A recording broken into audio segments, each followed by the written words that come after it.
welcome back to Tick Creek Ranch. By popular demand, we're going to take and let everybody kind of get a little insight on how we built this. This is close to or similar to the original Greg Judy Bale Unroller design. I took great liberties and did a bunch of different things. If this was Greg Judy's Bale Unroller right here, I wouldn't be telling everybody in the world the exact dimensions and how to build one. I built this off of just looking at photos and coming up with my own ideas. So we're going to give you a little bit of insight. You can extrapolate from what I'm going to tell you to how to build your own. There's a lot of folks out there that can't afford to buy a new one. So this will fundamentally change, I think, small operators' daily lives and when they have to feed out hay. So it's going to be a huge benefit. If you can build one, build one. If you can build one, you weren't going to buy one from Greg anyway. First things first, 2x3 tubing. Everything on this is 2x3 tubing that has to do with frame. 1/4-inch wall thickness, way too heavy. It's what Newberry's and West Plains had. They totally hooked us up, gave us a killer deal, so I just used what they had. Way overbuilt. You do not need 1/4-inch. 1/8 or 3/16 tube would be more than adequate. Okay, let's get on. We're gonna move first to talking about the coupler and the winch. This is a 1,500-pound boat winch, the nylon strap. We have a 2-inch ball coupler. Now our tongue is 6 foot long. Again, 2x3 tubing, 6 feet long, works good for us. Add another foot or two if you're not super great at backing up ATVs and trailers. That will really help you. You'll be able to get under it quicker. We have these cradle rests. When this is in the down position, this is where it rests. What we're gonna jump right into here is the width of the frame and the depth of the frame. So the width of our frame, our front tube, is 72 inches, okay, 6 feet. So we're 6 feet wide at this point. This tube up here is also 72 inches. The difference is where I welded on these tubes. You'll see that this is welded on the outside of that 6-foot tube, and this is welded on the inside of the 6-foot tube, which gives you the scissoring effect down here. This barrel hinge that I welded, oh my God, you wouldn't believe the heads that exploded on the internet. You know, no grease or fittings, you can't trust a washer. Well, whatever. That hinge is so ridiculously overbuilt, stupid. So the washers on the end just keep the pin from falling out, folks. That's all it does. This frame here has almost zero deflection or flex in it. It is so strong. If you use the lighter tubing, you might want to gusset your corners. The depth of these you're going to want to extend. These are 30 inches. Only if you're running a larger bale than us. We run up to a 5.5 foot tall bale. Now, if you're going to run the big boys, you're going to want to make that longer. It's very close tolerance for the larger bales. So go ahead and extend that out to 36 or 40 inches. This portion of the carriage frame is 42 inches. Go ahead and extend that if you're going to run a larger bale. The tallest bale we have is a little over 5.5 feet, something like that. So if you're going to run the 6s, you're going to want to extend this probably another 6 inches, give you that clearance. This is ultra critical also. This is 24 inches. Again, lengthen that if you're going to take and run a bigger bale. Right now, our bales only clear the ground by about 4 or 5 inches when they're in transport mode, which works out really nice. But bigger bale, the bale will just be rolling on the ground as we transport. These are 15-inch wheels. Overall tire height, 27 inches. These are 205/75 15s. Just bought them off of Amazon. It was like 200 bucks for the tires and the wheels. Both are spindles. These are a 5 on 4.5 spacing. These are 1,500-pound spindles and hubs. Okay, what we used here is, this is DOM tubing, and it has I believe it's schedule 40. That's about a 1/4-inch wall thickness. This is DOM, so it's seamless on the inside, and it has an 1.25" ID. All right, interior diameter is 1.25", and this is inch and 3/16, giving us enough play. If you were to use 1.25" in 1.25", the tolerances are too tight, too close, any sort of foreign object, debris, rust, it's not gonna slide. So you want some play in there. And that's just cold rolled, round stock with a plate on it. The chains are here as keepers. So when you pull that out, it doesn't fall out. But when they're in like this, so they don't fall out of the bale as you're unrolling, just go ahead and throw the link of your chain on there, and that keeps it in.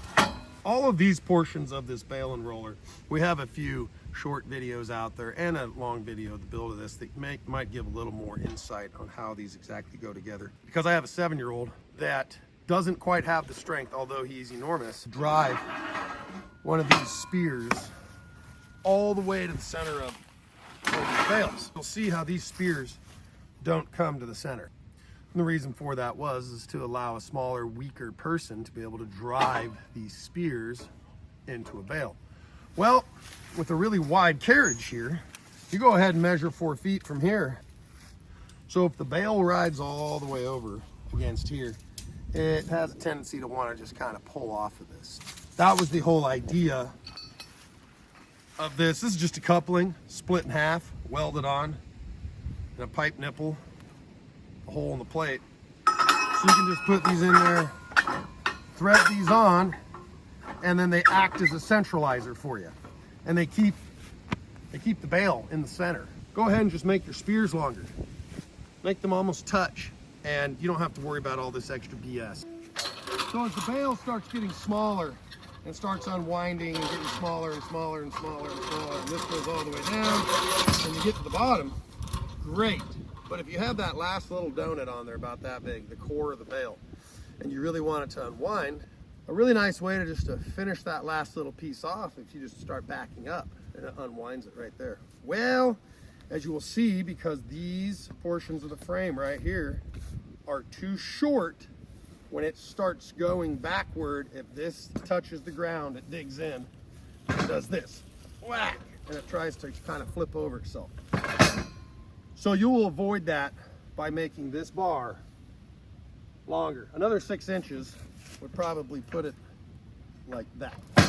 Our little skid feet, they're okay, they're fine going forward, but see this?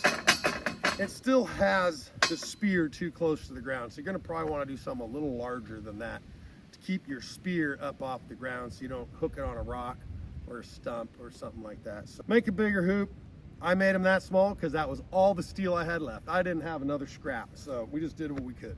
All right, we're gonna take and hook this back up with the four-wheeler so you can see it in its normal ride position. We're gonna also talk about what happens to tongue weight. While it's closed like this, being 1/4-inch tubing, oh, it's kind of heavy, right? It's pretty heavy.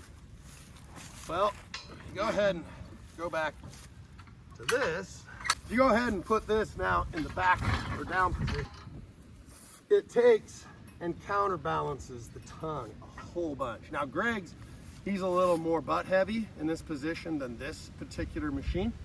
So his will actually rest in the tongue up position. Ours is still a little bit tongue heavy.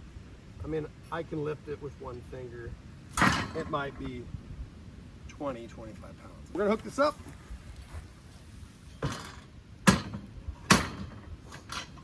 Okay, so everything that we've talked about thus far on this bale unroller, fairly self-explanatory. Everybody's gonna be able to figure it out, no big deal. You know, the lengths, the widths, all that, great. Not too difficult. Where we get into the finer details, these are the things you're gonna really wanna pay attention to, is the geometry in relation to hinge, resting position, open position, where your axle sits, and we're gonna show you what we mean. This is what's gonna be really important, folks, okay? Center of hinge to center of spear. And when it's set up right, you want the center of this spear to be directly above or at least slightly in front toward the four-wheeler, slightly in front when it's in the closed position. If it is behind it, it'll never close and stay closed without having the winch on it. Well, that's not very handy because that doesn't allow you just to disconnect the winch conveniently and then lift and just flip the bale up. So we're gonna show you that here real quick and how that works and why that does or doesn't make sense. Okay, so just back over, centered on your bale, right? Pretty self-explanatory. Go ahead and stab the bale spear in. Let me just go ahead and chain it. That's simple. Okay, what I'm gonna show you here is what I was talking about, the placement of the pin in relation to the hinge. This is very important.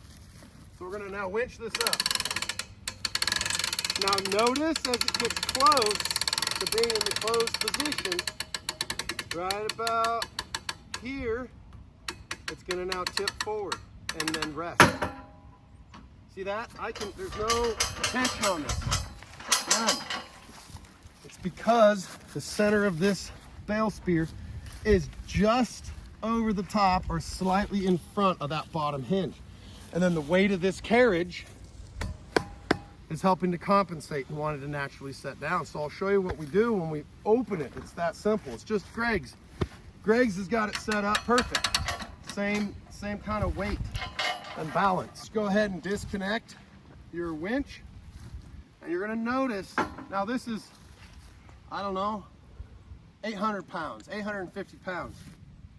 One hand, and right about there, that's all you gotta do, to that point. And it goes. That's it.